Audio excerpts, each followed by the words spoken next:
voz? É arregalar o olho. Não consigo, o olho é muito pequeno. Tenta. É, mas Tá, mais tem que ou colocar menos efeito. isso. Meu olho é muito puxadinho. É.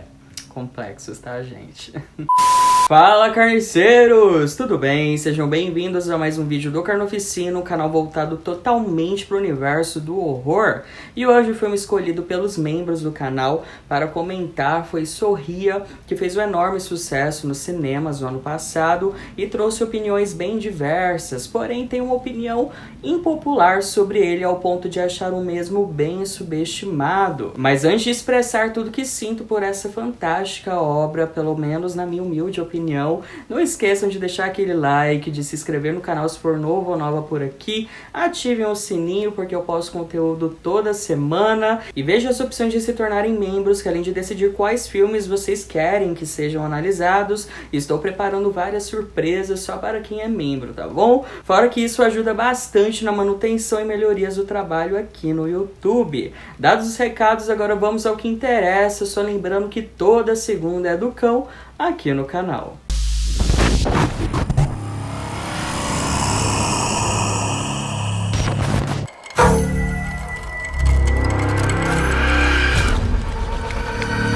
Dirigido e roteirizado por Parker Finn, Sorria é o primeiro longa-metragem do diretor, que até então só havia feito curtas voltado para o gênero, e que inicialmente nem iria para o cinema, já que a Paramount desembolsou 17 milhões de dólares para o filme, o que lá fora é considerado um baixo orçamento, e a pretensão inicial por esse motivo era ir direto para as plataformas de streaming, mas após uma sessão teste para a audiência, o filme acabou recebendo muitos elogios, o que fez a produtora recalcular a rota e mandar para os cinemas, o que deu muito certo, já que ele conseguiu arrecadar mais de 217 milhões de dólares em bilheterias. Na trama acompanhamos Rose, uma psiquiatra obcecada pelo seu trabalho, que após atender uma paciente em crise e tirar sua própria vida na frente dela com um sorriso no rosto, começa a ser perseguida pela figura macabra não só da paciente, como também de uma criatura que a faz questionar sua saúde mental, tentando encontrar uma lógica para tudo aquilo que está acontecendo. Confesso pra vocês que quando vi o trailer desse filme pela primeira vez, não dava nada por ele, acho que não sou o único, afinal dá pra perceber que a premissa dele é mais um derivado, envolvendo maldições como O Chamado e A Corrente do Mal, entre outros títulos lançados com essa mesma narrativa, mas que tem uma qualidade bem questionável. Fora que o próprio marketing do filme em si leva o telespectador apenas para um entretenimento clichê, o que é bem funcional para quem procura um filme de terror apenas para levar bons sustos e se divertir. E essa minha percepção meio preconceituosa acabou estragando uma ótima oportunidade de ver ele nas telonas na época em que foi lançado. E sim, ele é clichê, utiliza desse recurso, é um ótimo entretenimento, porém é muito bem feito e tem uma proposta por trás do roteiro que vai muito além de algo raso e que envolve questões bem pertinentes sobre saúde mental. O Fantástico é muito bem utilizado no sentido de conseguir ser de fato um filme de terror para alcançar seu status como obra do gênero, porém é mesclado perfeitamente com a mensagem que tenta passar através dos diálogos, no próprio comportamento da Rose, em alguns momentos espalhados pelos cenários e até mesmo em formas de flashbacks. O filme já começa muito bem, com uma cena introdutória impactante graficamente, tecnicamente não tem defeitos, o que ressalta muito a sua qualidade, tudo é metricamente bem pensado, desde a fotografia, edição, mixagem de som e até os momentos que envolvem jumpscares são bem construídos.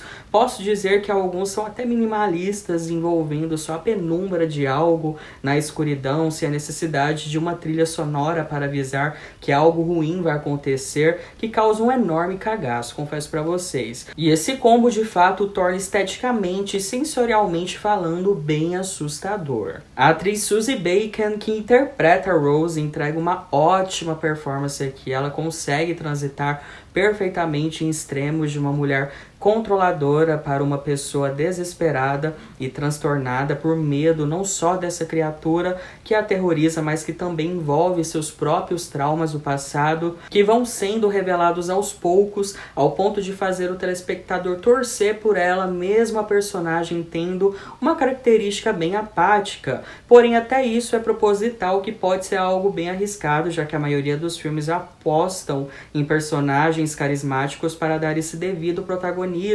Mas Rose tem um contraponto, que é mais uma questão de identificação, já que o mal do século são doenças envolvendo depressão, ansiedade, crise de pânico e todas que envolvam cunho emocional. Até isso é um ponto positivo nesse filme, porque quem for interpretar o que está acontecendo, não só no intuito de se entreter, vai conseguir se identificar de alguma forma com a personagem, o que pode fazer a experiência ser bem mais rica e impactante. Em resumo, é um filme muito bem sucedido no que quer fazer. Como disse anteriormente, ele tem cenas bem gráficas e outras mais ponderadas. Isso inclui a característica dessas aparições que são apresentadas com alguns personagens apenas rindo, o que causa um desconforto e um aspecto bizarro. Uma curiosidade é que a produtora queria usar CGI para fazer essas cenas, mas o diretor bateu o martelo e preferiu usar o próprio sorriso dos atores com o olhar vazio por trás para se tornar algo mais palpável, que é uma referência direta à mensagem que ele queria passar. E ainda bem que ele não cedeu, porque aí entra a parte das explicações que eu vou contar para vocês logo agora nos spoilers. Então, para quem procura um filme de terror de qualidade, que mesmo não sendo tão revolucionário, consegue assim proporcionar ótimos momentos de tensão, sustos e que tem uma mensagem incrível por trás, assistam Sorria, que eu garanto que não irão se arrepender, mas prestem muita atenção nos detalhes e no que o filme tenta passar, porque ele tem pluralidade de coisas para oferecer, mais do que muita gente imagina. Agora chegou a parte dos spoilers para quem ainda não conferiu o filme, algo que acho bem difícil. Vocês podem pular, vou deixar a minutagem logo abaixo, o final tá com as minhas considerações e a nota também.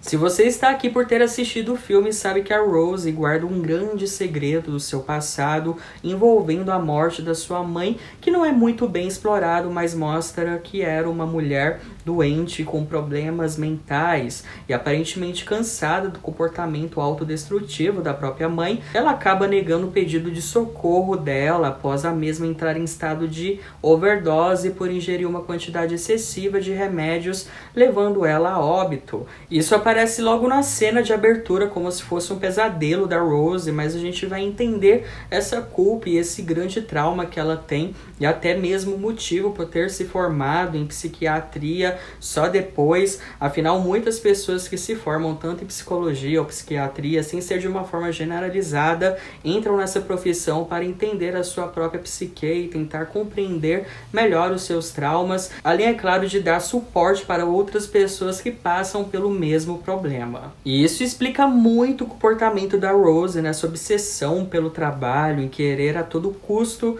ajudar pessoas, mesmo que estejam em estado deplorável de cansaço físico e emocional, e após presenciar outro trauma em volta dessa paciente que tira sua própria vida na frente dela, acaba virando uma chavinha na cabeça, fazendo todas as suas emoções negativas aflorarem de uma forma desenfreada. E um recurso bem sólido para representar essas emoções, essa figura macabra que ela começa a ver, assim como as outras vítimas antes dela que também presenciaram o mesmo trauma. E no meio disso tudo, o filme mostra abertamente ela pedindo ajuda para as pessoas que persistem em ignorar o que ela está dizendo, e para quem já lidou com isso sabe que é uma questão bem delicada e que infelizmente acontece todos os dias. E apesar do filme usar o recurso do fantástico, a mensagem está bem ali clara. O companheiro dela não acredita no que está falando, sua própria irmã mais velha a rejeita, ela é afastada do trabalho por conta das crises,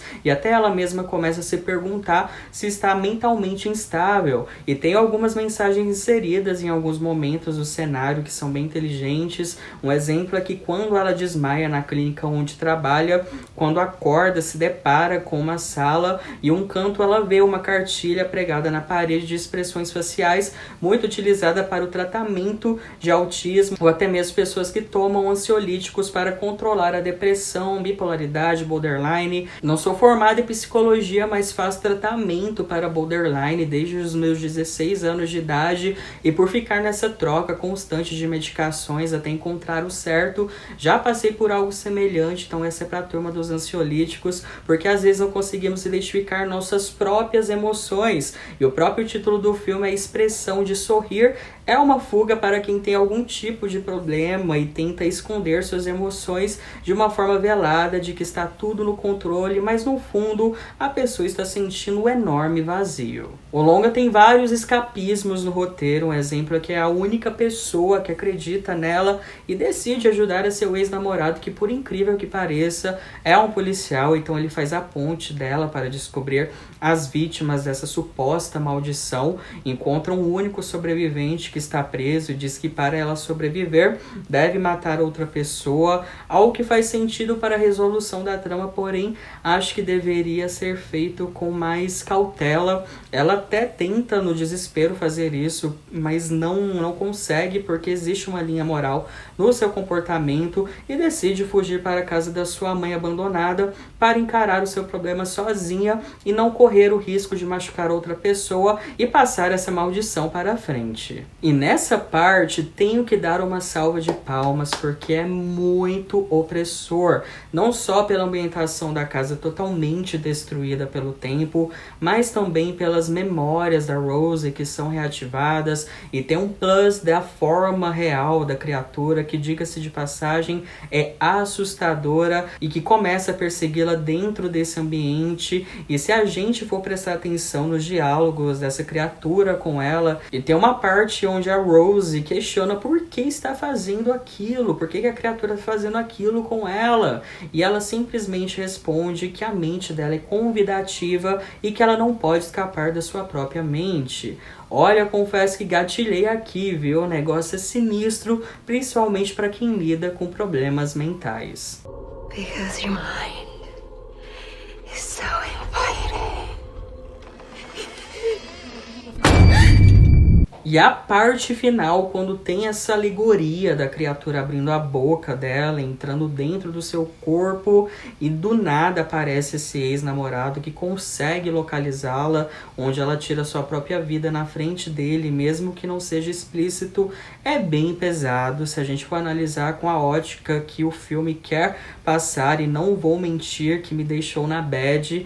E entendo muito quando algumas pessoas dizem que odiou o final desse filme, porém no meu ponto de vista foi necessário ser mais agressivo para poder passar o quão sério deve ser tratado assuntos envolvendo doenças mentais. Sorrir é um baita filmão que tem sim seus defeitos, como escapismos no roteiro. Infelizmente ele não tem o devido refinamento sobre uma abordagem tão importante, mas com toda certeza ele não é somente mais um filme de terror comum que tem por aí, e por isso minha nota para ele são 4 facadas bem sangrentas. Só lembrando que a segunda parte já foi confirmada pela própria Paramount, mas por enquanto sem data marcada. Estou bem curioso para ver o próximo trabalho do diretor Parker Finn, que fez uma ótima estreia, então devemos ficar de olho nesse cara aí, viu? E pra quem ainda não conferiu e quiser assistir, ele tá disponível no catálogo da Paramount. Espero que vocês gostem, tá? Depois deixem nos comentários o que vocês acharam.